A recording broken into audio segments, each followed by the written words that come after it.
திமுக கோட்டைக்குள்ளே விஜய் போட்டிருக்கும் ஸ்கெட்ச். ஸ்டாலினுக்கு அடுத்த ஷாக் ரெடியா? கலைஞர் குடும்பத்திலிருந்தே ஒருவர் தாவேகா பக்கம் வரப்போகிறார் என்ற பரபரப்பு தகவல் வெளியாகியுள்ளன.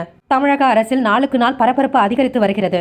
அதிமுகவிலிருந்து முக்கிய நிர்வாகிகள் மற்றும் முன்னாள் அமைச்சர்கள் அடுத்தடுத்து தாவேகாவில் இணைந்து வரும் நிலையில் தற்போது திமுக குடும்பத்தை சேர்ந்த ஒரு முக்கிய பெயர் அரசியல் வட்டாரங்களில் பேச்சு பொருளாக மாறியுள்ளது.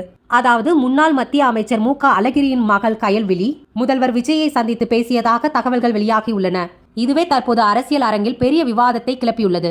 கருணாநிதி மறைவுக்கு பிறகு திமுகவில் ஏற்பட்ட மாற்றங்களால் மு.க. அழகிரி மற்றும் அவரது ஆதரவாளர்கள் ஓரங்கட்டப்பட்டதாக நீண்ட காலமாக குற்றச்சாட்டுகள் இருந்து வருகின்றனர். பலமுறை தனது ஆதரவாளர்களை மீண்டும் கட்சியில் சேர்க்க அழகிரி முயன்றதாக கூறப்பட்டாலும் அதற்கு திமுக தலைவர் பெரிய அளவில் முக்கியத்துவம் கொடுக்கவில்லை என அரசியல் வட்டாரங்கள் தெரிவிக்கின்றன.